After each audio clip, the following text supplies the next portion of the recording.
इस वीडियो में आपको कोर के बारे में बताऊंगा कि ट्रांसफार्मर में कितने टाइप की कोर यूज होती हैं और कोर का यूज क्या है। तो ट्रांसफार्मर में यूज होने वाली कोर है हमारी shell type core, berry type core, toroid core. ये मेन कोर हैं। बाकी तो और भी टाइप की होती हैं, ओपन कोर, क्लोज कोर। तो अभी जो मैंने टाइप लिखी हुई हैं ये मेन कोर हैं जिनका आजकल यूज हो रहा है।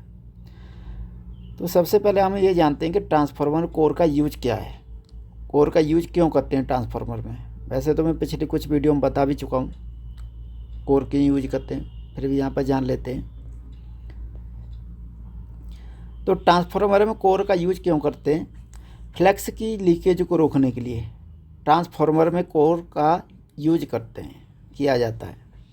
तो कोर को हिंदी में रॉड के नाम से भी जाना जाता है। कोर क्या करता है कि जैसे मान चलो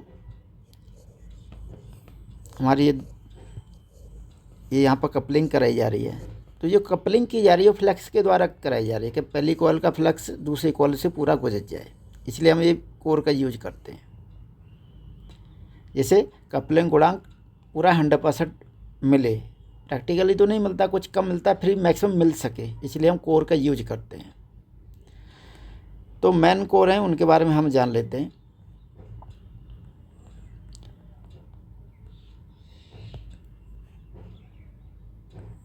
तो पहले हमारी सेल टाइप कोर।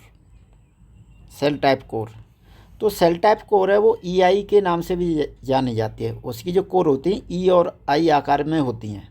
तो E एंड I आकार की कोर को सेल टाइप कोर कहते हैं। इस प्रकार की कोर के ट्रांसफार्मर में primary and secondary binding core के मध्य पर लपेटी जाती है। मतलब उसका जो सेंटर होता है कोर का, उस पर लपेटी जाती है प्राइमरी और सेकेंडरी बाइंडिंग। इस टाइप के ट्रांसफार्मर को सेल टाइप ट्रांसफार्मर के नाम से भी जाना जाता है। सेल टाइप ट्रांसफार्मर कहते हैं। तो आजकल तो मोस्टली आप देखते होंगे ये E और I शेप की जो कोर है वो यूज हो रही हैं। उसके कुछ ट्रांसफार्मर ये हैं जो मैंने यहाँ पर, ये ट्रांसफार्मर है, ये इसकी कोर है EI। ये कुछ मैंने पिक्चर डाल रखी है, इनसे आप समझ पाओगे। तो इसका जो सेंटर होता है जैसे E है, इसमें एक बोबन लिया जाता है और इसी में बाइंडिंग कर दी जाती है बोबन पर, इसी के आकार में रेक्टेंगल टाइप की कोर ले ली जाती है। और इसके बीच में हमारी जो कोर है E, तो बीच वाला जो पार्ट है ये बोबिन इस हिस्से में आ जाता है। उसका ये कोर से भर दिया जाता है। उसके बाद इसके आगे I लगा दी जाती है जिससे कंप्लीट हो जाती है। तो आपको कुछ जैसे इस टाइप का दिखता है ये। इसके बाद है हमारा berry type core. Berry type core में क्या होता है कि इस टाइप की जो कोर हैं ये ट्रांसफार्मर को चारों तरफ से कवर कर लेती हैं, जिससे कि जो थोड़ा बहुत जो EI टाइप में जो लीकेज हो रहा था वो फ्लक्स, ये उसे लीक होने मतलब मिनिमम लीक करती है। उसकी अपेक्षा सेल टाइप की अपेक्षा जो बेरी टाइप है इसमें जो लॉस है वो मिनिमम होता है फ्लक्स का। इस टाइप के ट्रांसफार्मर में मुख्य कोर बेलनाकार होती है, इसी पर दोनों बाइंडिंग को लपेट दिया जाता है। कोर के मुख्य भाग से 8-10 सेल निकलते हैं जो कोर को चारों तरफ से कवर कर लेते हैं। इस प्रकार से फ्लक्स की लीकेज बहुत कम होती है। तो हमारे ये आप देख रहे हैं सेल ये निकले हुए हैं, ये चारों तरफ से कवर कर रहे हैं। ये इसका टॉप व्यू आपको दिख रहा है, साइड में फ्रंट व्यू है, ये आप इधर को देखोगे तो कवर कर रहे हैं पूरे। और इसके अंदर क्या है, हमारी बाइंडिंग है। तो ये हमारी बेरी टाइप में आ जाती है। इसके बाद है हमारी ये भी जो बेरी टाइप है, जो विशेष स्पेशली टाइप के जो सर्किट होते हैं उनमें इसका यूज होता है। इसके बाद आता है हमारा टोरॉइड कोर। आप देखते भी होगी जो पावर सप्लाई वगैरह आती है उसमें इसको ऐसी कोर आपको दिखती होंगी। ये वहाँ पर इंडक्टर कुछ इस टाइप के बने रहते हैं। तो ये वाली कोर है आपकी टोरॉइड कोर।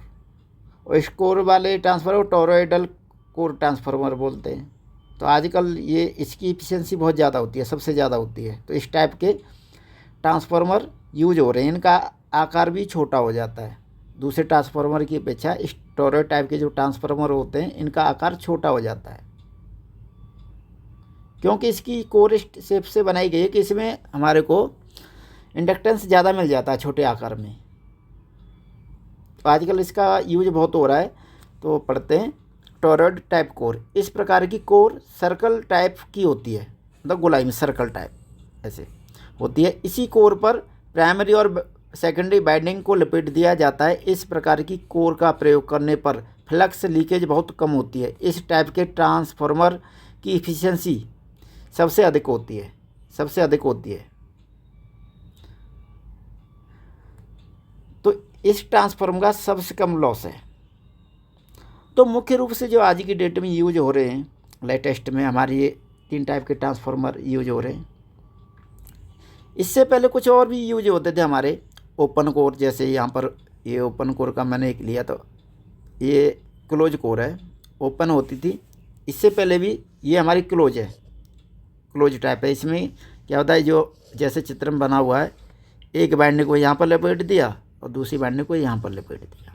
तो यहाँ पर जो मैग्नेट फील्ड है ना, आपका मैग्नेट फील्ड ऐसे एकदम क्लोज बना रहता था, जैसे ये जा रहा है ऐसे कंटिन्यू क्लोज हो गया। इससे पहले हमारी और भी कोर यूज, सबसे पहले जो कोर का यूज किया वो थी हमारी ओपन में मैं बात करूं तो ये हमारी एक कोर हो गई, इसके नीचे एक बेस बना दिया जाता है, इस पर ये दोनों कोर लगाई दी थी। ये कोर ये हो गई और एक कोर ये हो गई। प्राइमरी को इस पर लपेट दिया जाता था और सेकेंडरी को इस पर। इसमें ये कोर है, यहाँ पर, यहाँ से मैग्नेट फील्ड चला और यहाँ तक पहुँचा इस तक, तो बीच में ये लीक हो जाता था ये आपका फ्लक्स, यहाँ से ऐसे चलने, मैग्नेट फील्ड ऐसे चल रहा है आपका,